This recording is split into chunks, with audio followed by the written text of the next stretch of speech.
সঠিক পরিচর্যার অভাবে আমরা অনেকেই টবে লঙ্কা ফলাতে পারি না।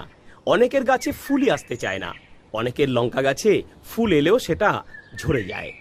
আজকের শর্ট ভিডিওতে আমরা এর প্রতিকার শিখব। এমন দুটো টিপস আমরা অ্যাপ্লাই করব যাতে আপনার লঙ্কা গাছে হবে প্রচুর লঙ্কা। Number 1, booster 2। এই হরমোনটি 1 ফোঁটা 1 লিটার জলে গুলে সমস্ত লঙ্কা গাছের মধ্যে স্প্রে করুন। আপনার লঙ্কা গাছ দেখবেন ফুলে ভরে গেছে।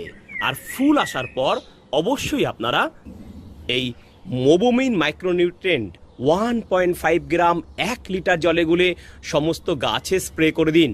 দেখবেন ম্যাজিকের মতো কাজ করবে। আপনার ফুল একটাও ঝরবে না, প্রত্যেকটা ফুল থেকে আসবে প্রচুর লঙ্কা।